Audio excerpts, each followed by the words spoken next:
June 17, 1943, 0710 hours.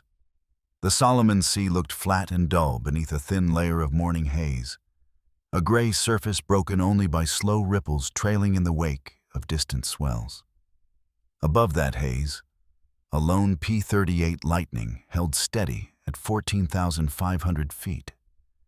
The dual-engine fighter was built to fly on two roaring Allisons, but this one looked lopsided in the air. Its left propeller was stopped, feathers locked at an angle that sliced through the wind like a dead switchblade. The left nacelle showed no vibration, no rotation, no life. To any pilot watching from below, the airplane looked wounded, as if it had been hit minutes earlier and was drifting toward a fatal stall. Yet inside the cockpit, First Lieutenant Robert "Buster" Connors was not fighting panic. He was not scanning frantically for a place to crash land. He kept his gloved left hand resting lightly on the yoke, fingers almost relaxed, as if he were guiding a normal cruise. He watched the horizon line, adjusted trim, and felt the uneven vibration through the control column.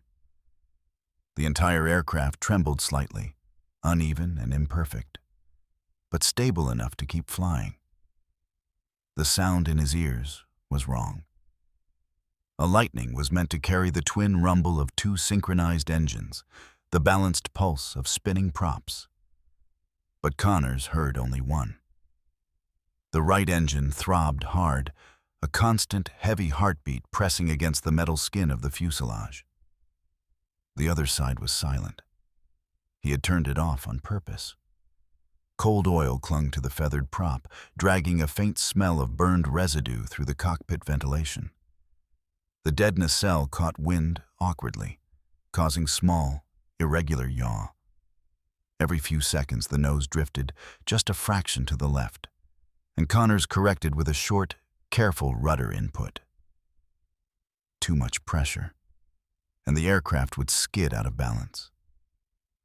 Too little, and yaw would build until it sent the plane into a stall. There was no room for error.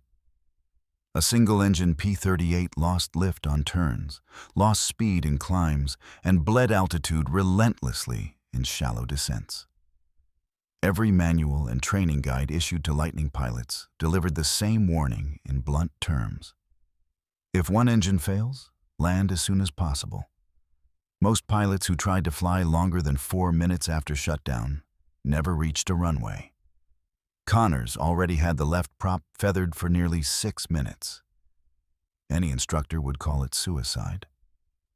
But Connors had shut it down himself. No malfunction, no flak damage, no leaking fuel line. He had simply reached for the mixture control, pulled power back, and allowed the left Allison to starve into silence. He did it without hesitation, as if he were turning off a desk lamp. A strange calm held his face. Not pride, not excitement, not even fear. Just an expression fixed somewhere between concentration and patience, like a man waiting to see if his math would prove him a fool. The horizon ahead shimmered faintly. Connors had more to worry about than balance and airspeed. Japanese Zeros from Bougainville operated in this sector every morning. They climbed to altitude faster than any American fighter in the theater. Their range was longer than most Allied fighters could hope to match. P-38 pilots kneecapped themselves with their fuel consumption. At full throttle, a Lightning could barely stay in the air longer than 4 hours. Escort duty for bombers required 2 to 3 hours just to reach the edge of enemy airspace. Many escorts were forced to abandon bomber formations halfway through the mission. They turned back not because the enemy chased them away, but because they burned too much aviation fuel to stay with their bombers. Every time fighters left early, the bombers paid the price. Zero swooped in with a speed edge and tore into unprotected heavy aircraft. Crews died because fighters could not stay long enough to finish the job. Connors knew those numbers, He had spent weeks watching the pattern repeat. Pilots returned to Fighter Strip 2 nursing empty tanks, sweating, grateful to land, even if it meant sending bombers to die alone over hostile waters. The squadron talked about changing flight plans, about conserving fuel with throttle adjustments. But none of it worked well enough. The P-38 was a powerful machine, but it was designed for dueling, not marathon escort missions through tropical heat. The Pacific sun heated oil and fuel lines, thinned engine performance, and increased consumption until nothing made sense anymore. A pilot could fly smart and still run out of fuel. There was one loophole hidden in the numbers. When a P-38 lost one of its engines, its fuel consumption dropped nearly in half. The plane became dangerous to fly, unstable, and difficult to turn, but it could travel farther while burning less. Most pilots never saw the benefit because they were too busy trying to reach a runway alive. Connors looked at the same numbers and saw possibility. The risk was simple to describe and nearly impossible to justify. If a zero appeared now, he would meet it with half thrust, no acceleration margin, and barely any climb rate. He could not outturn or outrun an enemy fighter. He would have no maneuver window. Yet he held his throttle steady and kept flying, as if the decision had no emotional weight. He checked his gauge cluster again. The cockpit instruments glowed softly with morning light filtering through the canopy. Oil temp on the dead engine held low. Manifold pressure on the right engine remained stable. Fuel flow dipped exactly as he predicted. He adjusted the mixture one more time, leaned it out by a fraction. The lightning shuddered slightly, then smoothed into a narrow, steady line of flight. Connors exhaled slowly. Not relief. Calculation. Waiting. This was not a crippled fighter limping towards safety. This was a deliberate test in enemy airspace. He wasn't trying to survive a shutdown. He was trying to prove a plan. And somewhere out there, beyond the haze, bomber crews would soon discover whether they lived or died based on the way one man managed his throttle. 4 days before Connors shut down his engine over the Solomon Sea, the bombers came home alone. June 13th, 1943, 0950 hours. Weather over Bougainville was clear, sun hammering white against the cloud tops. A formation of B-25 Mitchells limped south toward Guadalcanal, riddled with holes. 2 aircraft were missing, lost somewhere near Kahili Airfield. The survivors staggered low, some with gear half extended, others venting fuel or trailing smoke. Connors watched them land from the edge of Fighter Strip 2's runway, helmet under his arm, flight suit still zipped.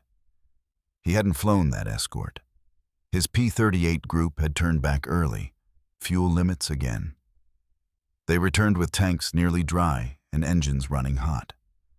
Their job had been to protect those bombers. They protected them for half the mission. Zeros handled the other half.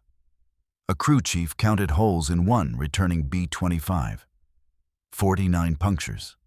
Another had a chunk of its stabilizer missing. Medics lifted out wounded gunners, and mechanics crawled inside fuselages to retrieve spent shell casings. Someone found blood on a flight deck, pooled near a .50 caliber mount. Connors asked the bombardier what happened. The answer was short, flat, automatic, as if repeated too many times. The fighters left. Zeros came. No accusation, no anger, just the rule of the Pacific. 2 days later, another escort ran low on fuel. The P-38s ditched north of Tulagi trying to get home. One pilot drowned, strapped into his harness. The other never surfaced. Every squadron on the island knew the score.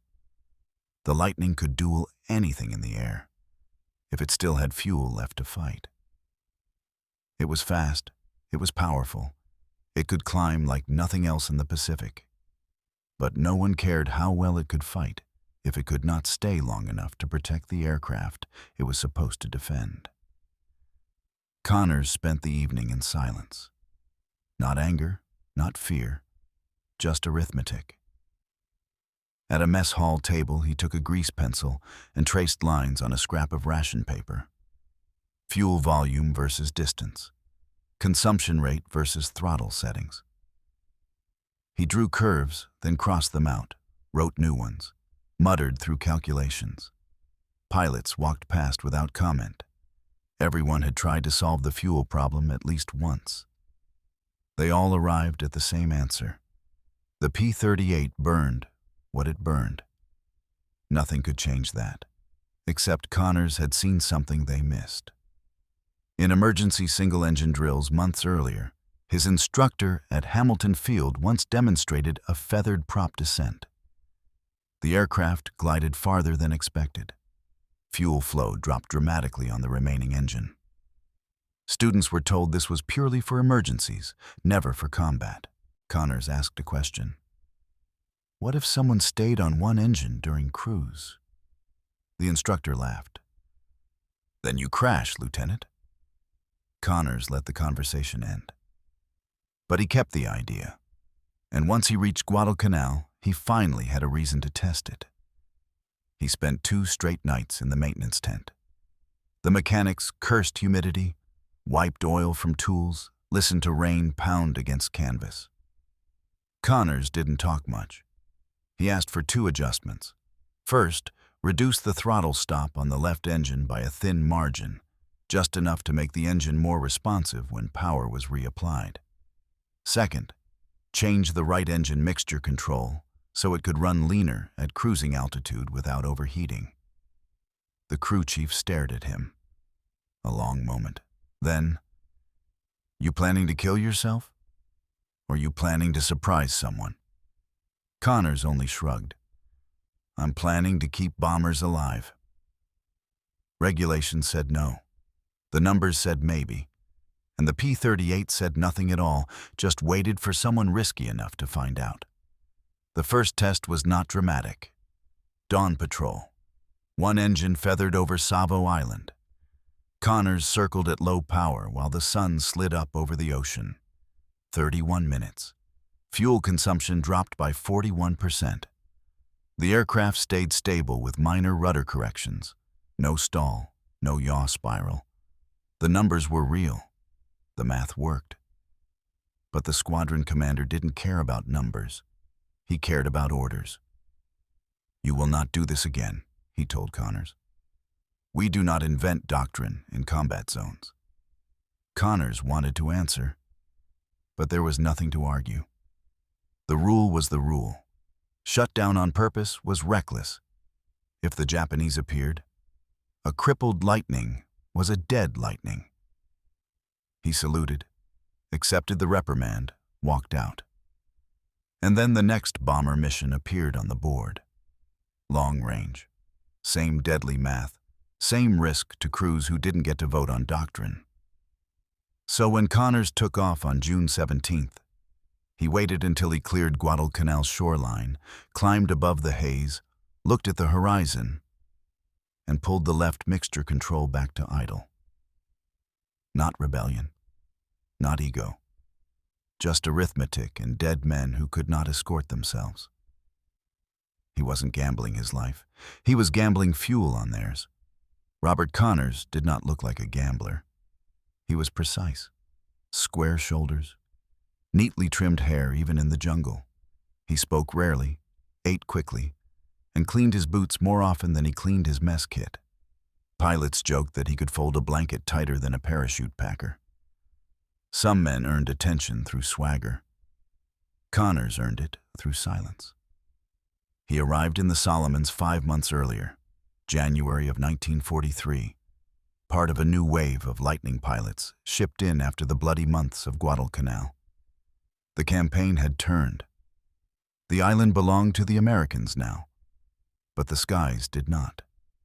Zeros still hunted above Bougainville, still stalked bombers, still made pilots disappear without wreckage. A new pilot could fly 3 missions, die on the 4th, and no one would remember his name, except the clerk filling out casualty forms. Connors studied everything. He wrote notes during briefings, asked questions about cylinder temperature limits, memorized Japanese altitude patterns. He stayed in the maintenance shack long after others went to poker tables or makeshift bars. He learned the names of every crew chief, and every crew chief knew the same fact. Connors always wanted to understand the machine, not just fly it.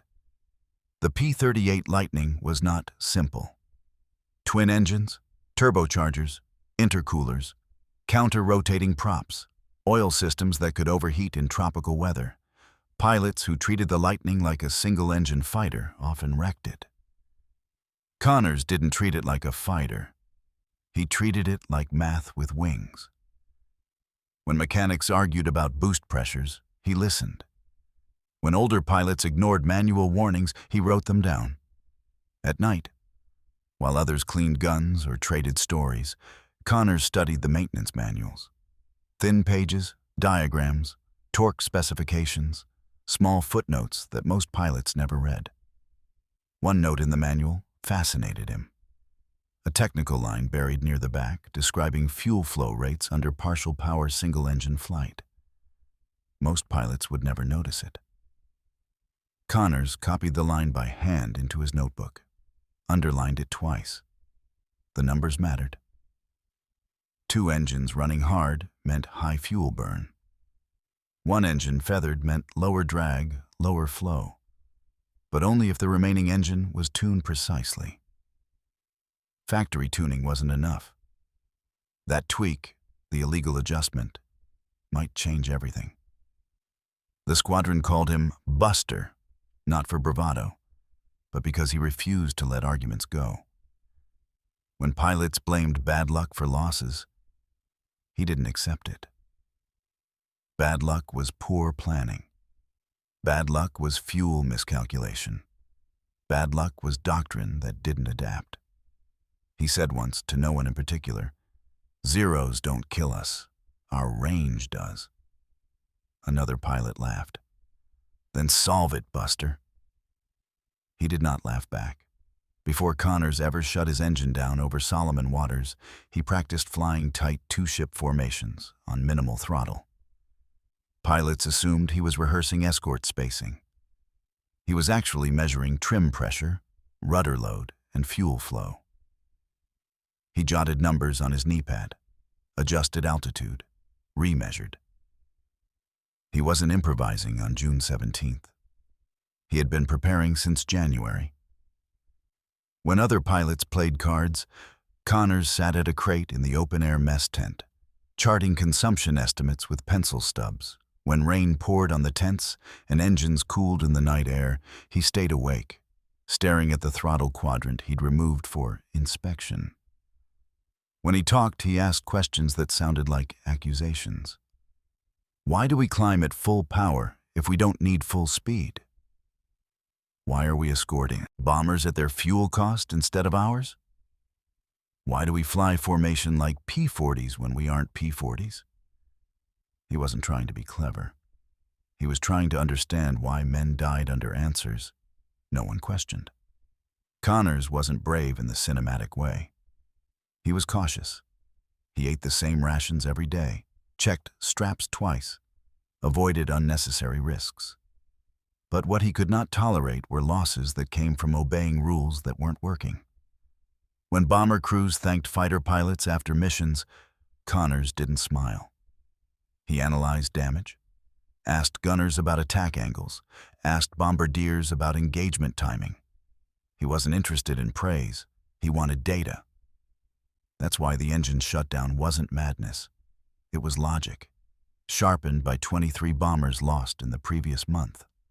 7 Lightning pilots killed trying to return home with fumes in their tanks. And one undeniable fact: escorts were failing not because the P-38 wasn't deadly, but because it couldn't stay long enough to fight. He wrote something in his notebook after the test over Savo Island. A single sentence, precise, like an equation. Fuel is firepower. Not speed, not altitude, not tactics. Fuel. Fuel decided whether a bomber survived a zero swarm. Fuel decided whether an escort could chase an interceptor. Fuel decided whether a pilot brought intelligence home or died with it. Fuel was not logistics. Fuel was strategy. That night, when the commander prohibited the single-engine test, Connors said nothing. He saluted, turned, walked out into the humid dark. He knew he would fly again. He knew another bomber group would need escort. He knew the math would repeat. So Connors returned to his bunk, opened his notebook, and adjusted his figures by 3% based on the humidity that night. He wasn't thinking about heroics. He was thinking about the next mission briefing and how much fuel it would take to get everyone home. June 17th, 1943, Guadalcanal. Fighter Strip 2. The briefing room was a long tent with canvas walls, croissants that rippled under morning wind. A map of Bougainville lay pinned to a plywood board, weighted by a wrench to keep it from curling. Pilots stood shoulder to shoulder, dripping sweat before the sun even cleared the palm line. The air tasted like diesel fumes, wet canvas, and sleep deprivation. Major Hall, the squadron commander, pointed at the map with a grease pencil. Target is shipping near Kahili. Bombers depart 0810. Intercept line here. He tapped a scrawled X. We hold them until 0950, then return. Understood? The room murmured acknowledgement. Connors didn't speak. He looked at the return window. 78 minutes of escort duty. A standard timeline too long for their standard fuel load if anyone had to maneuver hard. Hall continued. Throttle discipline is your friend. Fuel is tight. Do not chase. Do not turn fight. Do your job, then go home. Do your job, then go home meant the same thing every time. The bombers were on their own after the P-38s left. Connors studied the numbers on his kneeboard. He knew every line better than the crew chiefs who wrote them. Full twin-engine ops gave them a maximum of 4 hours in perfect conditions. But they had never seen perfect conditions. They flew in humidity thick as syrup. Heat robbed efficiency. Lean mixing overheated cylinders. Overheating forced throttles forward for cooling airflow. Forward throttle burned more fuel. Everything compounded. Everything cost. Major Hall closed the briefing with a short order. Escort first, survival second. Some pilots nodded. Connors did not. To him, survival was escort. He walked out without speaking to anyone, helmet slung under one arm. Outside, jungle heat smothered the runway. Crew chiefs prepped the lightnings, loading ammunition belts, checking cowl flaps, topping fuel. Connors found Staff Sergeant Milton "Milt" Ray, his regular crew chief. Milt Ray was a mechanic with nicotine-stained fingers and eyes that rarely blinked when someone mentioned unauthorized modifications. You're really doing it? Ray muttered, watching Connors circle the aircraft like a doctor inspecting a patient. Connors checked the left prop manually, ran his fingers along the feathering mechanism housing. Yes, he said. You'll get court-martialed if you live long enough, Ray said. Connors didn't answer. He didn't need to. Ray already understood. The mechanic grabbed a rag, wiped oil from the nacelle, and said one more thing. If you're going to do it, remember to drop manifold pressure 2% at feather. Keeps the yaw manageable. Connors nodded once. That was as close to approval as any pilot ever got from a crew chief. At 0647 hours, Connors was airborne. 8 P-38s climbed out with the bombers. The formation turned northwest, engines roaring in unison over restless water. Connors watched his instruments like a gambler watches a table. Cylinder temperatures, fuel flow, oil pressure. He was not waiting for combat. He was waiting for altitude. 13,000 feet, 13,500, 14,000, 14,500. Just above the cloud shelf, where the tropic haze thinned, where engine cooling was easier. Connors eased his left throttle back, step by step, millimeter by millimeter. He waited to see if the engine protested. It didn't. He pulled mixture toward idle. The left engine's note dropped into silence. Propeller slowed. The aircraft vibrated once, a shudder through the stick, as if the lightning disapproved. Connors flipped the feathering switch. The prop folded into a thin metal blade shape, slicing cleanly through air. The aircraft yawed left, hard. Connors countered with rudder trim. A curve of pedal, a press of leg, and the aircraft leveled again. He adjusted mixture on the right. Engine started, just as he and Milt had planned. The engine coughed, then steadied.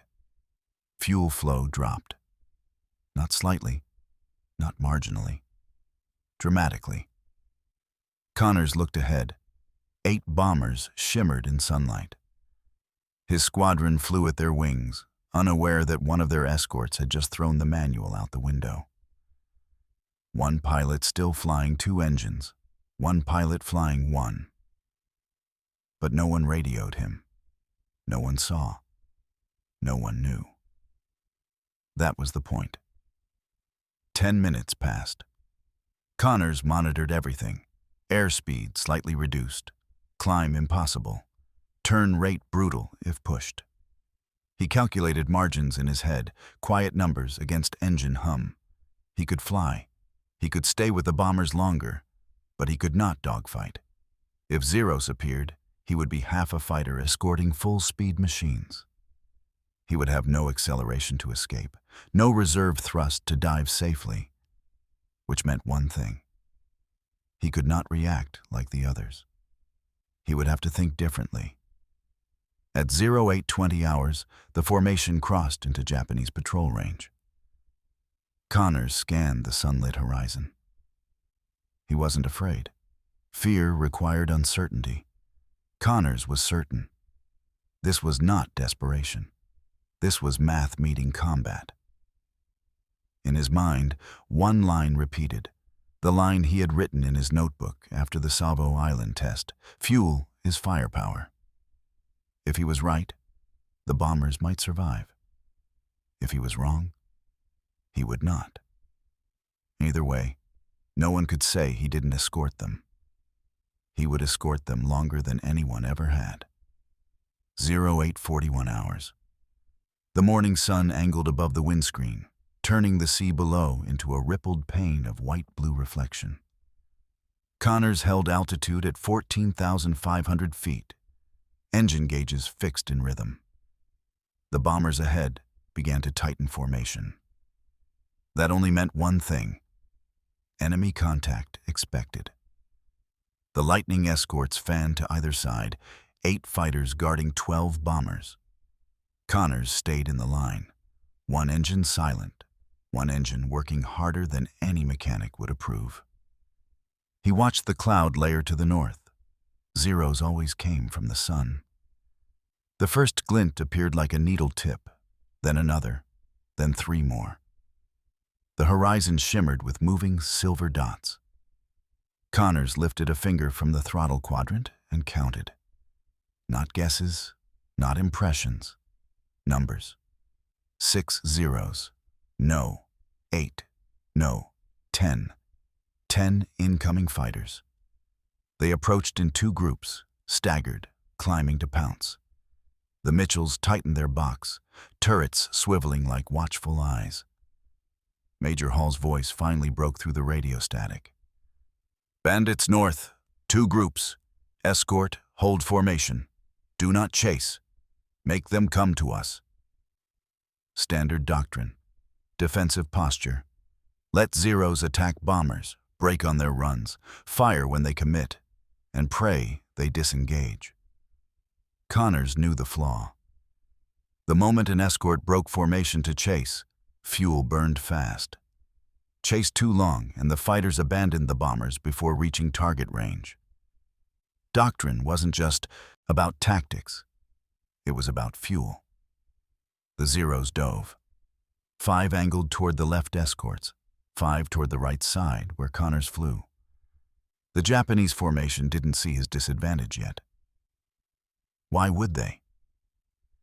At distance, a Lightning looked perfect. Twin engines, deadly. Only up close would they realize one prop wasn't spinning. Connors stayed level. He could not climb to meet them. Climbing on one engine would bleed speed, bleed lift, and stall the Lightning. He needed the Zeros to come to him. He shifted his grip on the stick. Light, patient, even. Major Hall shouted, "Brake when they commit!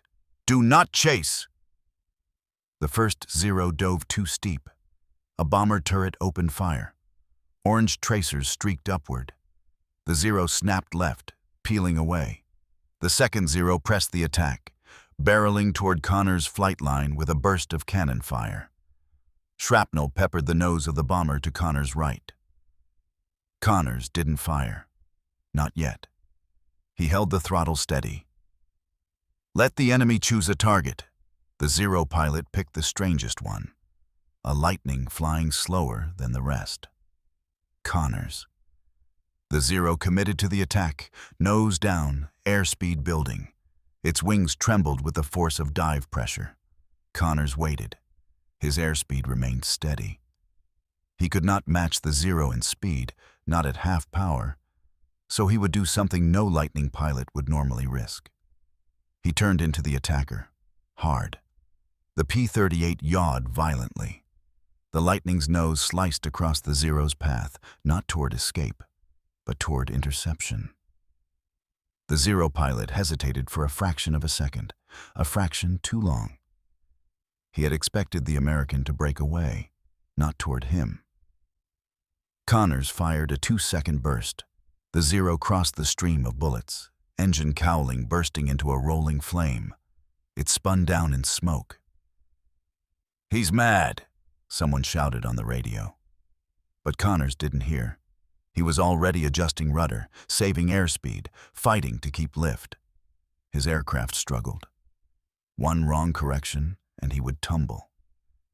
He held pressure with his leg muscles, as if wrestling a live wire. Another Zero dove. Connors could not turn again. Not sharply. He needed energy. He let the bomber turrets soften the attacker. He did not chase the Zero. He forced the Zero to chase him. The enemy came in low, cannons spitting shards through the air. Connors waited until he felt the Lightning begin its yaw slide. Then he rolled left, just enough to drag his opponent into a correction. The Zero tried to pull behind him, but Connors kept drifting right, starving the enemy of alignment.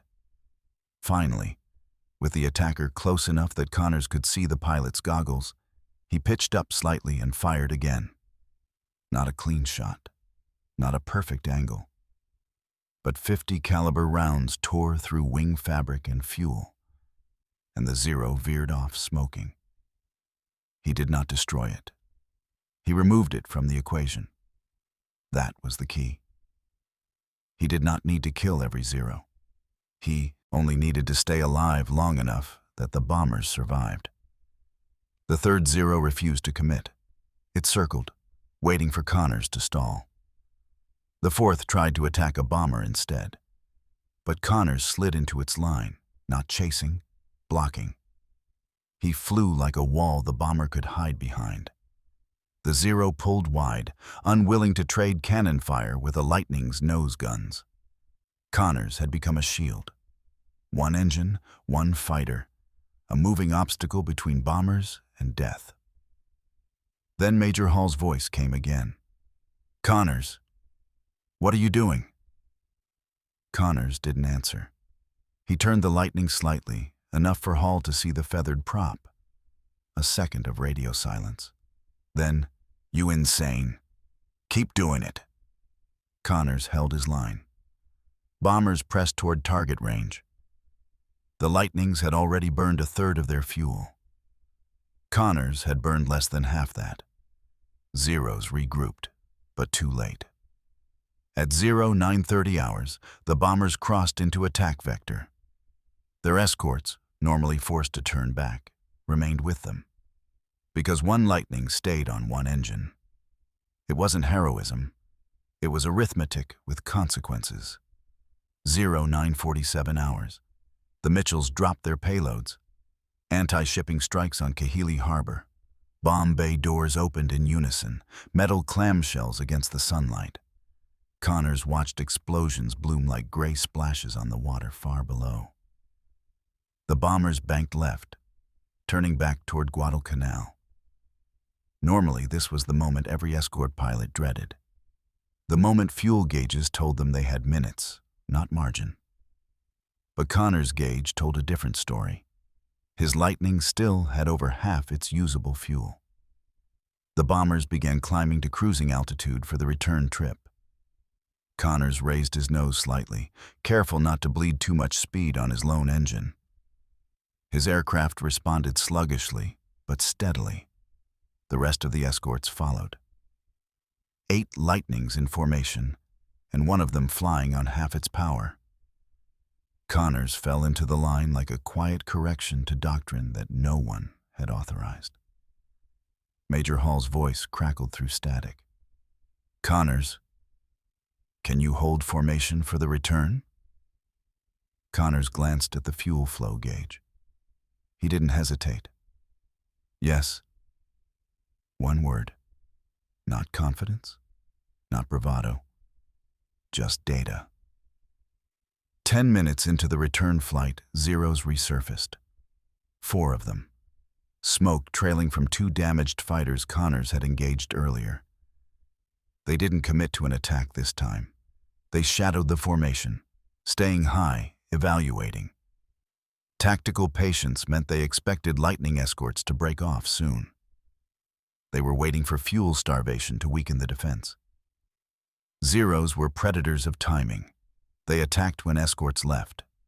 Connors stayed. The other Lightnings stayed. The Zeros drifted further back, cautious. Their window evaporated. A wasted opportunity. At 10,000 feet, they finally broke off and disappeared into the cloud band. Waiting had cost them the kill. Fuel had rewritten the battle. 10:19 hours. Halfway home, bombers stable, no enemy contact. Escort radio chatter eased into routine calls. Trim checks, spacing, altitude corrections. Major Hall spoke again, not to Connors, but to the entire squadron. "Maintain speed discipline. Fuel is reasonable. Repeat, reasonable." The word reasonable was unheard of on a long-range escort mission. Pilots normally returned on fumes. Engine sputters, forced landings on beaches, parachutes over water. Reasonable was victory before landing. For 28 minutes, Connors flew silently, engine humming a steady metallic rhythm. His leg ached from constant rudder pressure, but he didn't adjust. Overcorrection could cost airspeed. Airspeed meant range. Range meant life. He accepted discomfort the same way he accepted risk, as part of the math. Finally, the coastline of Guadalcanal came into view. Green jungle behind brown shorelines. The bombers began descending. Standard approach. Most Lightning escorts usually had to brake for landing first, their fuel too low to loiter. Connors waited for the order that always came. "Fighter cover, land first." It never came. Hall keyed the radio again. "Fighters, remain on station until bomber approach confirmed." A stunned pause followed. One pilot asked, "Us? Still?" Hall answered, "We have fuel." No one questioned it. Connors lowered gear with the rest when the bombers were safely lined. Wheels hit runway one after another. Engines roared. Props slowed into rhythmic thumps as planes taxied. Connors landed late, because he could. His tank still held enough for more airtime if needed. After shutdown, ground crews swarmed the aircraft, expecting bullet holes, overheated cylinders, mechanical failure. They found none. Staff Sergeant Ray approached, slow at first, searching for smoke, coolant leaks, warped cowl panels. There were none. Ray ran a hand along the feathered prop. cool to the touch. "You did it," he muttered. Connors simply replied, "We stayed longer." The debrief room buzzed in a way pilots rarely heard. Not from adrenaline, from disbelief. Major Hall stood at the head of the tent. He did not yell. He did not pace. He said one sentence. "Bombers returned with 0 losses." 0 losses. That was the metric that mattered. Not kills, not tactics, survivability. The room went quiet. Hall looked at Connors. "Report." Connors stepped forward. Not eagerly, not proudly, just ready, the same way he flew. He described the procedure: altitude, engine feathering, mixture adjustment, rudder trim, fuel metrics. No bravado, no excitement, just sequence and consequence. When he finished, Hall asked one question. "Is it repeatable?" Connors nodded. "Yes, if pilots are trained." The room swelled with murmurs. Training meant institutional change. Training meant risk accepted. Training meant doctrine rewritten. Hall raised his voice to cut through the noise. "Connors will demonstrate to command tomorrow morning. All section leaders present." Someone whispered, "He's not mad. He's right." Another replied, "Mad is how we get home." That night, Connors walked past the tents, past the mess hall, past the poker games. He didn't join the noise. He sat at a small table near the maintenance shack. His notebook lay open, pencil waiting. Ray dropped a small canteen of coffee beside him. "You're going to change things," the mechanic said. Connors shook his head. "No. The mission changed things. I just wrote it down." Ray smirked. "Write more then. A lot of men are going to want to copy your math." Connors looked at the blank page. He wrote a new line under his old one. Not "fuel is firepower." This time, "range is survival." He underlined it once, not twice.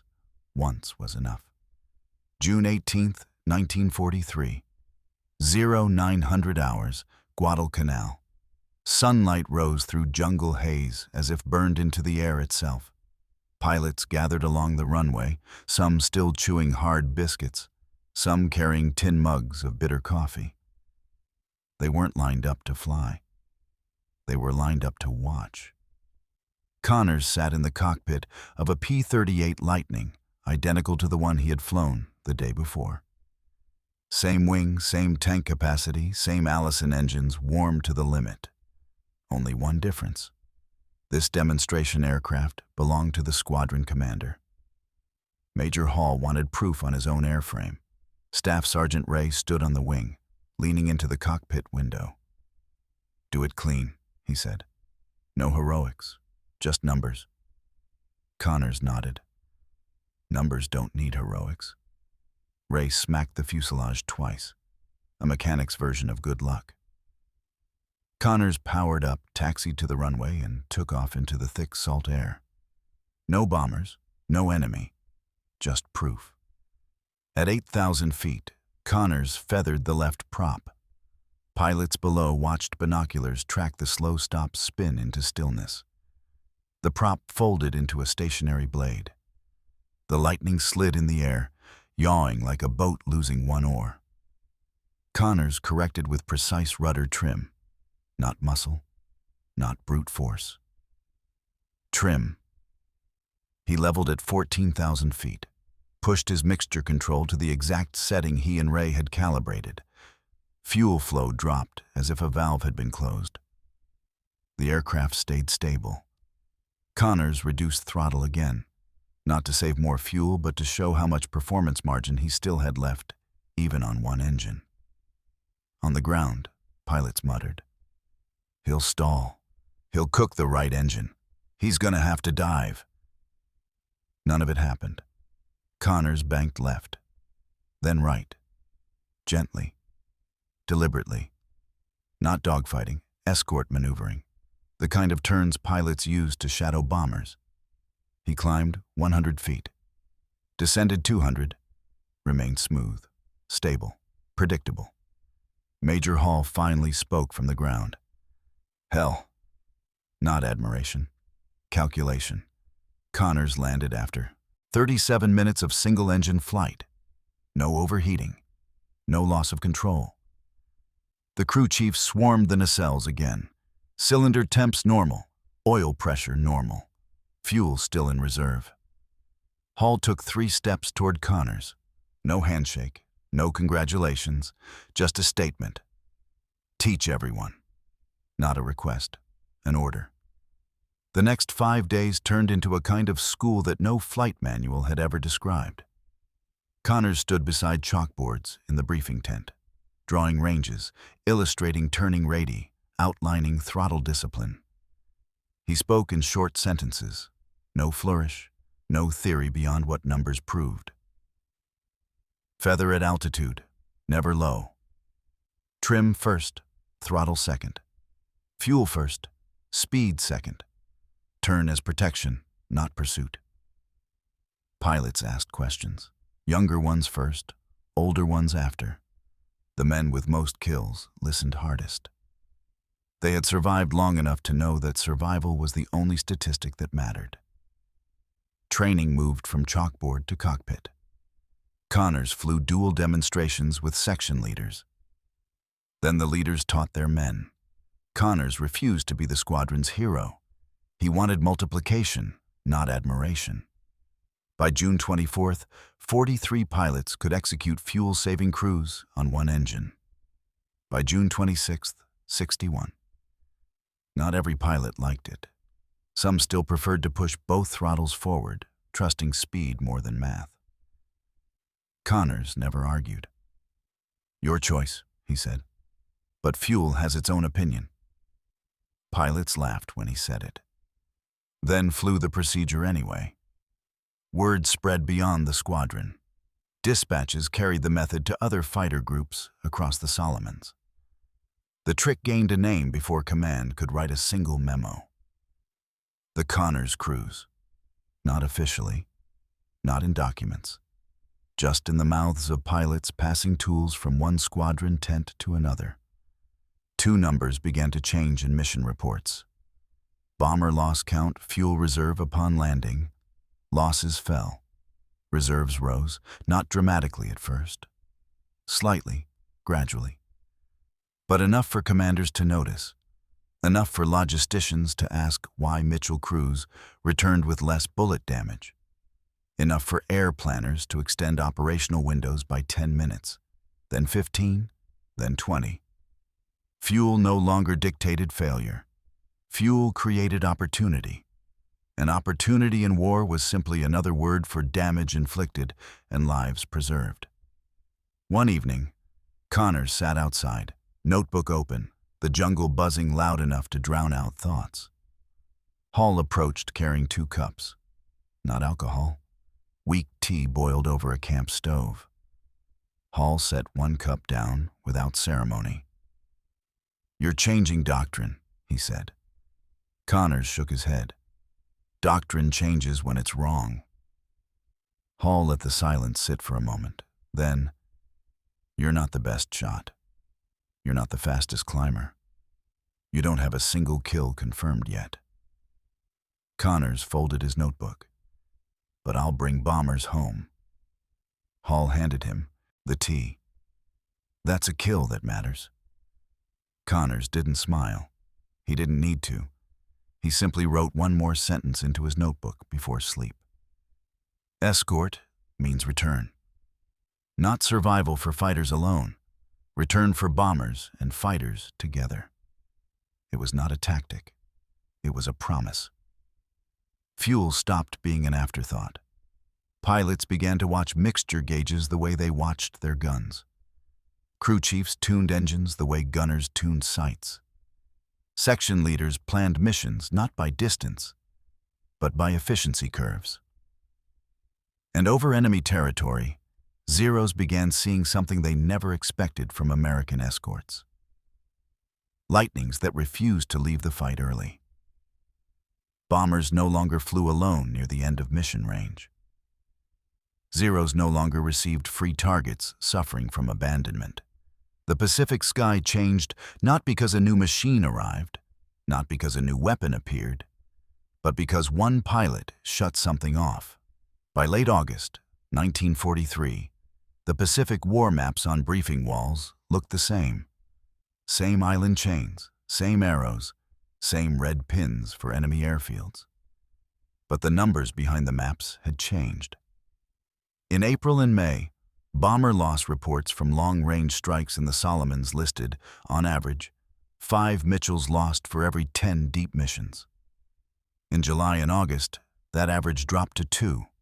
Same routes, same enemy airfields, same Zero squadrons rising from Bougainville and Kahili. The difference was how long the escorts stayed. Squadron clerks did not write Connor's crews on the reports. They wrote improved fuel management and revised escort procedure.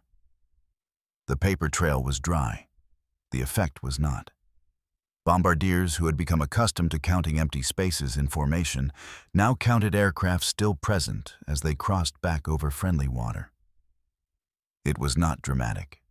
It was not cinematic. It was simply absence. Absence of missing bombers, absence of unused parachutes, absence of telegrams. The absence was Connor's work. But officially, it was everyone's. In September 1943, a colonel from 13th Air Force Headquarters arrived on Guadalcanal. He carried 2 suitcases, one for uniforms, one for reports. He spent 3 days interviewing squadron commanders, crew chiefs, and operations officers. He asked the same question every time. Why are your long-range escorts returning with higher fuel reserves? Each officer gave similar answers. Better discipline, better engine tuning, a new optional single-engine cruise procedure for high-altitude transits. The colonel finally asked, "Who started it?" Major Hall pointed at Connors. "Lieutenant Connors proved it." The colonel turned to him. No ceremony, no smile. "Explain." Connors did. Step by step. Training incident. Manual footnote. Savo Island test. Unauthorized modification. June 17th escort. The colonel did not interrupt. When Connors finished, he did not offer praise. He said one sentence. "You disobeyed standing engine procedure in combat." Connors replied with one of his own. "Bombers came home." The colonel regarded him for a long moment, then set his notebook down. "We will not state that in writing," he said. "What we will state is that fuel-efficient single-engine cruise at safe altitude is now approved for selected pilots under command discretion. You will write the procedure. We will remove your name." Connors nodded. He did not argue. Credit was never the point. He wrote the procedure that night on a typewriter in the operations shack, single-spaced, no adjectives, just steps and cautions. Feather at designated altitude only, never in combat maneuver. Rudder trim mandatory, mixture calibration dependent on engine condition, command approval required. At the bottom, he added one line. Primary objective, extend escort duration to ensure bomber return. The colonel read it the next morning, initialed the bottom, and transmitted the text by radio to higher headquarters. From there, it moved through channels, into mimeographed circulars, into training lectures. Within weeks, pilots on other islands, men Connors would never meet, practiced the technique in clear skies over other pieces of ocean.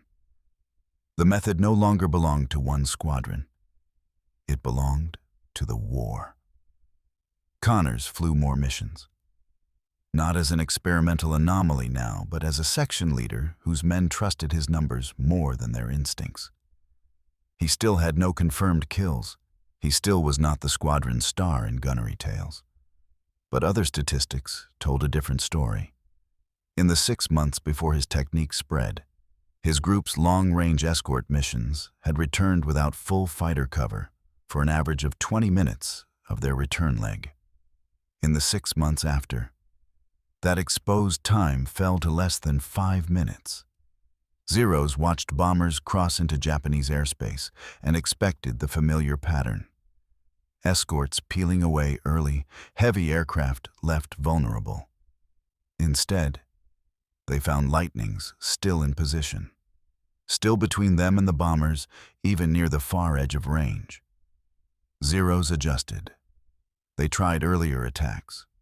They tried more aggressive dives, hoping to force fights that would burn fuel faster. But every minute the escorts stayed on station reduced opportunity.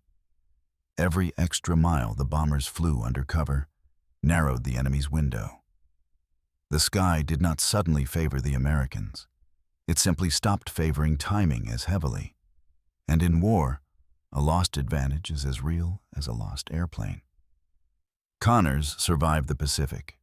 He flew out his tour, rotated home in late 1944, and reported to a training base in the continental United States. There, instructors handed him manuals describing updated P-38 procedures.